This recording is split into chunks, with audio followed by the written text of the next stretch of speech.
de la part de Jésus-Christ, le témoin fidèle, le premier-né des morts, le prince des rois de la terre. À celui qui nous aime, qui nous a délivrés de nos péchés par son sang, qui a fait de nous un royaume, oui, je viens bientôt. Que la grâce du Seigneur Jésus soit avec tous.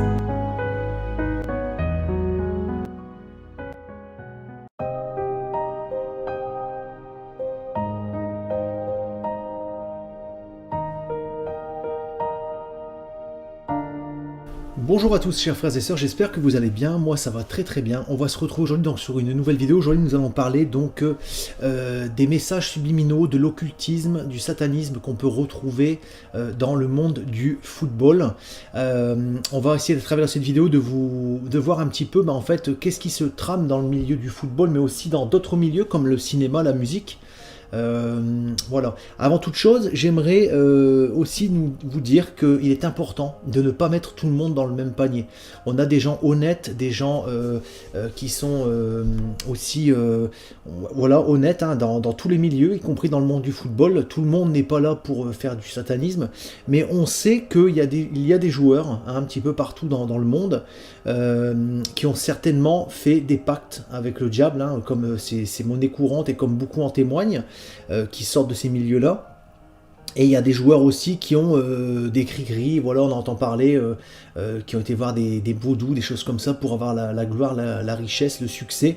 On sait que ce sont des esprits, et on sait que la parole de Dieu, la Bible nous dit bien que ces choses-là existent dans le monde, parce que le diable donne le pouvoir et la richesse à qui il veut. La contrepartie, c'est que cette personne sera utilisée donc à son insu, bien souvent, pour faire tomber les gens dans des péchés. Et en l'occurrence, les péchés sont donc l'idolâtrie, l'idolâtrie de la star. Donc en faisant ça, le joueur peut malheureusement se condamner lui-même, et aussi condamner les gens qui vont l'idolâtrer. Et c'est pour ça qu'on parle souvent dans le milieu, même la presse le dit de façon très claire, on parle d'idole, on parle de Dieu, voilà. Et aussi il y a une intention claire à remplacer par une certaine élite, à remplacer Dieu par des joueurs, par des idoles, des chanteurs, des acteurs de cinéma. Et ça fonctionne parce que quand on voit l'engouement qu'ont certaines personnes pour des stars en tout genre, et malheureusement le manque de foi, le manque de considération envers notre Dieu créateur, on voit que le plan du diable fonctionne à merveille, ça fonctionne vraiment terriblement bien. Alors on va regarder aujourd'hui un petit peu des choses incroyables, et je vais vous montrer aussi une image qui m'a vraiment extrêmement surpris. Mais c'est une image en fait qui résume un petit peu tout ce que je viens de vous dire là pendant les 2 dernières minutes. On va la regarder tout de suite d'ailleurs. C'est, regardez, une image en fait d'un homme qui était tout en haut des tribunes des gradins pendant la Coupe du Monde là, dernièrement au Qatar, et il était, regardez, déguisé comme Baphomet. Donc en fait il était là déguisé comme Baphomet, un costume très brillant, on aurait dit qu'il était vraiment incrusté de diamants. Moi, voilà, pour moi, il n'est pas là par hasard. Vous savez, le diable regarde ce monde avec beaucoup de malice, de plans machiavéliques. Il cherche comment faire tomber les gens dans le péché et les mettre à défaut avec Dieu. C'est ça son but, c'est pour ça qu'on l'appelle le rusé, le malin. Et il est extrêmement séducteur, extrêmement ingénieux dans le mal, dans les plans qu'il met en opération. Et aujourd'hui, regardez, si par exemple il va donner la gloire et la richesse à quelques personnes, ces quelques personnes vont lui ramener des milliers, des centaines de milliers, voire des millions d'âmes, parce que les gens tomberont dans l'idolâtrie. Et donc, le milieu du football, malheureusement, n'est pas épargné par ce genre de phénomène. On va regarder voilà, plusieurs photos pendant cette vidéo, et vous allez voir qu'en fait, je n'invente rien. Toutes ces choses sont retrouvables sur Internet.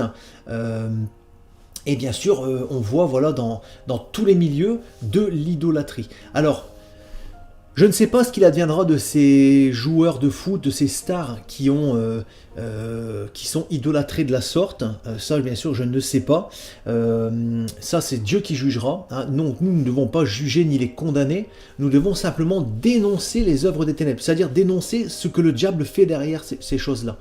Nous devons voilà, rester toujours dans l'amour de ces personnes. Moi, vous savez, quand je regarde ces choses-là, j'ai de la peine pour eux, parce que, ben voilà, ce sont des hommes qu'ils idolâtrent, et ces hommes sont faillibles, ces hommes sont mortels, tandis que, voilà, et ils tombent malheureusement dans les plans du diable.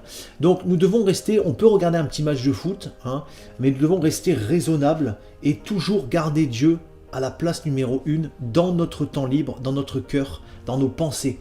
Et c'est pour ça que la parole de Dieu nous le dit bien de façon très claire, dans Exode chapitre 20, verset 3, « Tu n'auras pas d'autre Dieu devant ma face ». Donc nous avons un Dieu qui aime, comment dire, être adoré, hein, parce que nous avons été créés pour adorer le Seigneur, et Dieu veut nous donner la vie éternelle. Mais si nous nous mettons à défaut avec Dieu par notre comportement et nos péchés, nous partons à la condamnation éternelle. Donc, et on sait que il y a aussi de la prosternation devant certains joueurs. Il y a des gens qui s'agenouillent, qui s'allongent pour embrasser les chaussures de certains joueurs. Donc là, on est vraiment dans l'idolâtrie la plus totale. Et regardez, on voit bien dans Exode chapitre 20, donc un petit peu plus loin, en verset 5, « Tu ne te prosterneras pas devant elle, et tu ne les serviras pas, car moi, l'Éternel, je suis un Dieu jaloux. » Donc, on voit déjà par là que c'est complètement déjà limpide au niveau des gens qui font ce genre de choses. Hein, donc voilà. Alors, on va commencer tout de suite, on va regarder donc, les premières images, vous allez vraiment être stupéfaits, je pense. Mais comme je vous disais avant que ça commence, ne mettons pas tous les joueurs dans le même panier. Vous savez, certains sont utilisés de manière inconsciente. C'est-à-dire qu'ils n'ont pas forcément envie d'être des idoles, hein, mais après, voilà, d'autres peut-être le font de manière consciente. On ne sait pas, ça on ne sait pas. Nous on regarde simplement qu'est-ce qui se passe au niveau du foot et qu'est-ce que les gens font pour se mettre à défaut avec Dieu. C'est ça qui est important, c'est ça qu'il faut montrer pour justement ouvrir les yeux et aussi pour dire de l'alerter, de prévenir. Après, vous savez, vous pouvez prévenir, et les gens peuvent très bien ne pas écouter. Il n'y a rien d'obligatoire à écouter ce que la Bible dit, à croire en Dieu, à placer sa foi en Jésus-Christ et à mettre sa vie en règle. Mais en tout cas, une chose est sûre, c'est que ces gens-là auront entendu la vérité, auront entendu l'évangile, et à partir de là, ils auront fait leur propre choix, leur propre décision. Donc ils ne pourront pas dire « je ne savais pas, si je suis condamné », malheureusement, ce sera entièrement de leur propre responsabilité, de leur propre gré, hein, de leur plein gré. Donc, on va commencer tout de suite par ce que je vous disais, donc des articles de presse qui sont quand même stupéfiants. Regardez donc ce premier article qui nous dit « Dieu Messie ». Donc là, on parle de Lionel Messi. « Dieu notre Père, Dieu Messie notre Père ». La presse européenne célèbre le nouveau récital de Lionel Messi. Donc là, regardez, on voit quand même déjà une annotation religieuse qui est extrêmement blasphématoire et qui montre que, tout simplement, on a des joueurs qui sont vraiment des dieux vivants, qui sont voilà, des idoles vivantes, hein, ils remplacent en fait dans le cœur des gens le Dieu vivant, le Dieu unique. Donc là, c'est vraiment très clair sur cet article de presse, hein, je n'invente rien. On a aussi ce deuxième article qui nous dit que Dieu, c'était Maradona. Donc là, ce s'entend que Dieu est mort. Messi est notre idole. Donc là, pareil, on a voilà, quelqu'un qui est autour de Messi toujours. Ensuite, on a donc Cristiano Ronaldo, où on voit très bien donc, la colère de Dieu. Et ici, légendaire, roi de la Ligue des Champions, le Dieu Cristiano Ronaldo encensé. Donc là, pareil, il y a une forme d'idolâtrie autour de ce joueur qui est un très très bon joueur d'ailleurs que moi j'admire par rapport à son comportement. Vraiment, il a une belle vie de famille et il ne cherche pas à faire de l'idolâtrie. C'est quelqu'un vraiment qui est humble, ça se voit, ça se ressent. À partir de là, c'est pour ça que je vous dis qu'il ne faut pas mettre tout le monde dans le même panier. Et on ne connaît pas ces gens, mais par contre, on dénonce aujourd'hui simplement l'idolâtrie. Hein, ne tombons pas dans le piège de dire voilà, on détestait les joueurs, c'est pas du tout le but. Hein. Nous devons aimer tout le monde. Rappelez-vous que la Bible nous dit que celui qui n'a pas l'amour n'a pas connu Christ, n'a pas Dieu. Donc très très important de ne pas faire d'amalgame là-dessus. Donc ensuite, toujours autour de Lionel Messi, on a donc cette photo, regardez, qui montre très bien le remplacement de ce footballeur par Christ. Hein. On voit vraiment l'auréole, voilà, qui est souvent dans les thèmes religieux où Christ a cette auréole autour de la tête. Donc là, on montre aussi cette idole, cette icône avec cette auréole. Et encore plus grave que ça, donc là c'est vraiment incroyable, on a donc là-bas en Argentine un endroit où les joueurs peuvent s'entraîner. Donc dès le plus jeune âge, les enfants sont déjà habitués à de telles peintures qui montrent clairement, donc cette image est bien sûr le remplacement de l'image où Dieu tend la main pour toucher le doigt de l'homme, et l'homme essaye de saisir sa main. mais on voit très bien que là, Dieu est remplacé par Messi, et on a donc de l'autre côté donc Maradona et d'autres footballeurs. Donc on voit à quel point en Argentine, le football est quelque chose vraiment de... c'est une religion, c'est un art de vivre, tout est basé autour du football en Argentine. C'est incroyable et ça remplace vraiment Dieu. On va le voir un peu plus loin, il y a même des églises de footballeurs. Enfin, c'est vraiment stupéfiant de voir à quel point l'idolâtrie est développée dans ce pays. Hein, donc voilà, on voit une autre photo un petit peu plus grande. Donc là, tout le plafond, vous imaginez le travail qui a été fait. C'est incroyable. On a aussi des immeubles, des tours d'immeubles entières qui ont été peintes à l'effigie du joueur Messi, hein, et on a donc, comme je vous disais, les gens qui se prosternent devant Messi pour embrasser ses pieds. Voilà, on embrasse ses pieds, donc voilà, plusieurs reprises, hein. Donc voilà, on voit vraiment la prosternation également. Donc après, on a aussi malheureusement le Maradona qui est décédé, donc avec Dieu est mort. C'était cette couverture qui est vraiment stupéfiante. Dieu est mort, donc vous imaginez.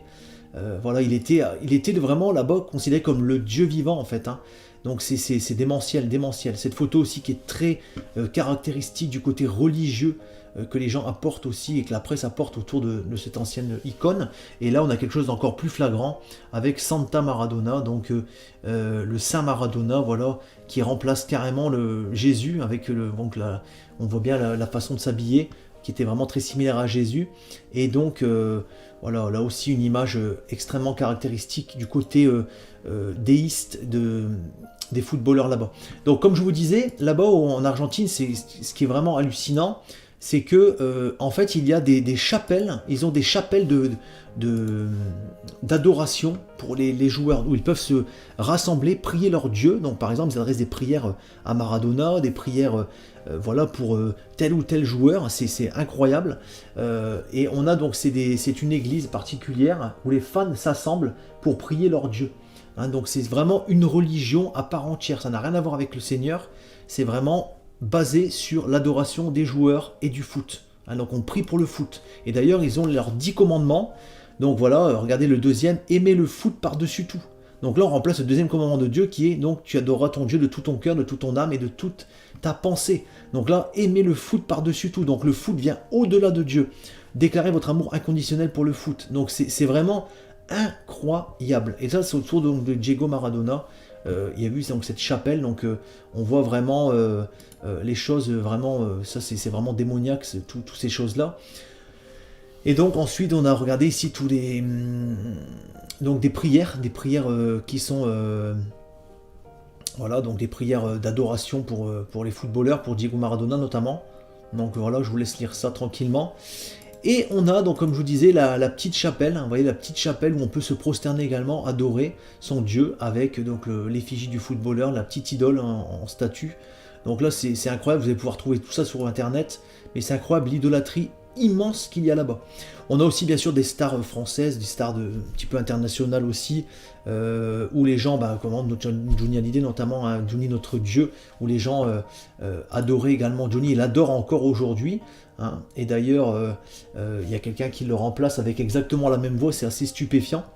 Donc voilà, bon, tout ça n'est pas dû au hasard, moi j'en suis convaincu en tout cas. Et là, vous voyez, donc Johnny, c'est notre King, notre Dieu. Hein, donc voilà, et aussi cette chanson de Johnny qui a chanté lui-même, l'idole des jeunes. Hein. Les gens m'appellent l'idole des jeunes. Donc il était déjà considéré dans sa jeunesse comme une idole, comme un Dieu vivant. Hein, et en tout cas, donc, comme la Bible dit, un faux Dieu, parce que malheureusement aujourd'hui il est décédé. Et les gens qui placent sa foi en lui ne seront malheureusement pas sauvés. Hein. Ça, faut aussi bien le comprendre.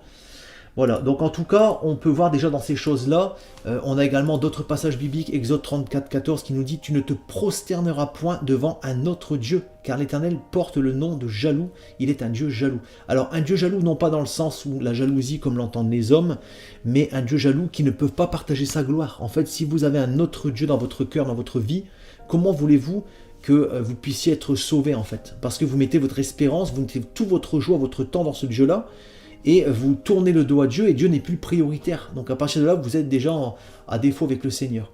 Ensuite, regardez Matthieu 22, 37, Jésus l'a dit clairement aussi, il l'a répété, « Tu aimeras le Seigneur ton Dieu de tout ton cœur, de toute ton âme et de toute ta pensée. » Donc là, c'est aussi un passage qui est extrêmement clair et qui nous montre les choses de manière tout à fait limpide.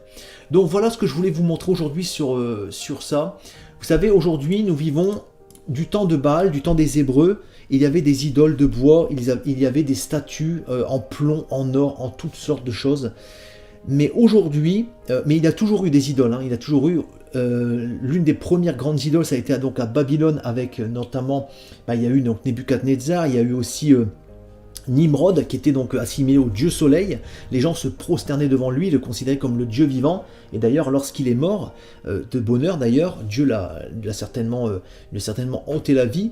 Mais quand il est mort, en fait, sa mère a menti en disant qu'il est parti rejoindre son astre, le dieu soleil. C'est pour ça qu'il y a eu aussi cette adoration du dieu soleil, avec dans la continuité les solstices d'hiver qui se sont installés, qui ont repris le flambeau. Donc en fait, ça a été une continuité d'idolâtrie qui nous suit jusqu'à encore aujourd'hui. Hein, donc ça, on a toujours des gens qui adorent des idoles un petit peu partout. Et aujourd'hui, nous avons dans notre génération une idolâtrie qui est vraiment sans limite et qui n'a jamais été autant prononcée dans l'histoire de l'humanité. On a vraiment une idolâtrie incroyable. Aujourd'hui, les gens idolâtrent des dizaines, des centaines de footballeurs, de chanteurs, de stars en tout genre. Voilà, ça peut toucher toutes sortes de choses. On idolâtre aussi les voitures. On peut devenir un fan de voitures et passer tout notre temps dans les voitures. C'est une forme d'idolâtrie. On peut idolâtrer vraiment toutes sortes de choses. Et dans ces cas-là, vous remplacez dans votre cœur le Dieu vivant. Vous ne passez plus de temps pour le Seigneur, ou pas du tout, hein, ou très peu. Et voilà, la Bible ne nous dit pas de passer 24 heures sur 24 avec le Seigneur. On peut aimer des choses, on peut avoir des petits plaisirs, des loisirs, mais vous devez toujours garder dans votre tête, dans votre cœur, le Seigneur Jésus-Christ. C'est très très important.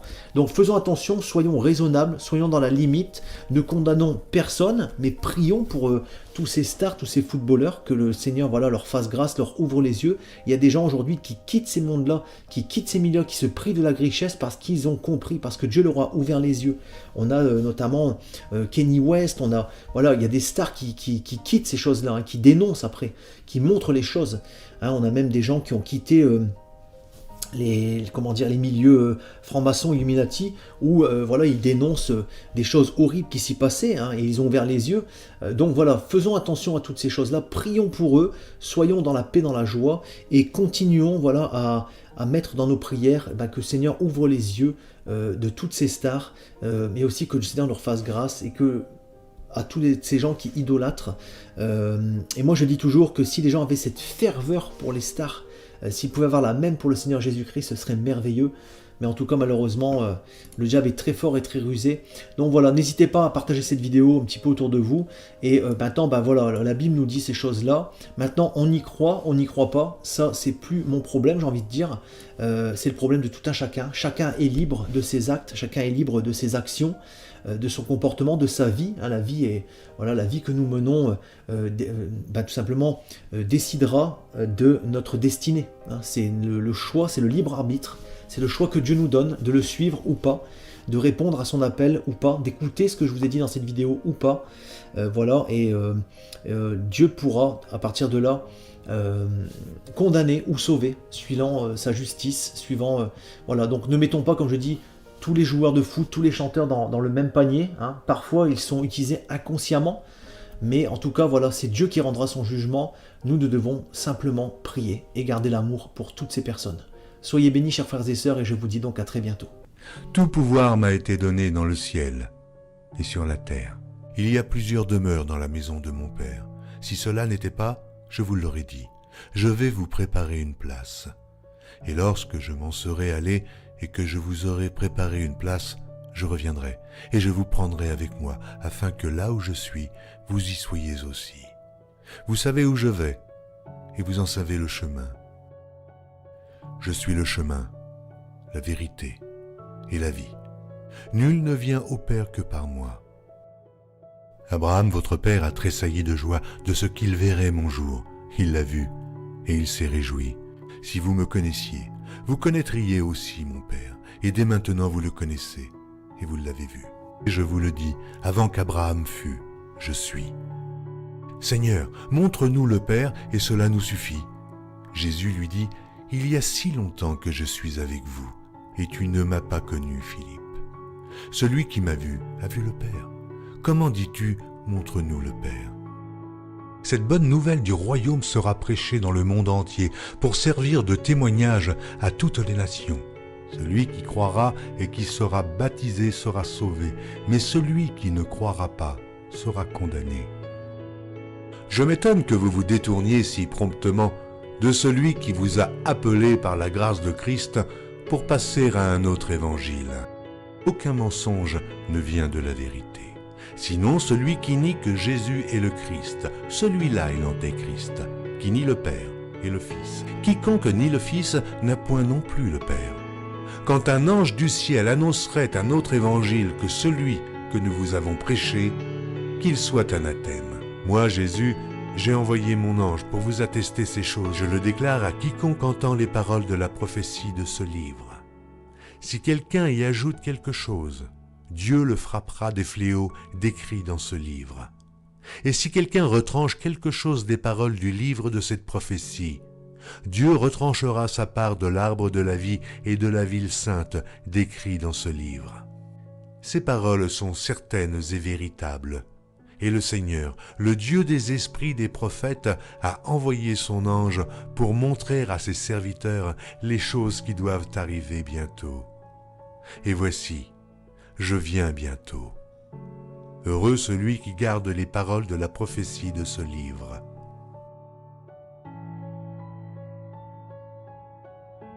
Voici, il vient avec les nuées, et tout œil le verra, même ceux qui l'ont percé.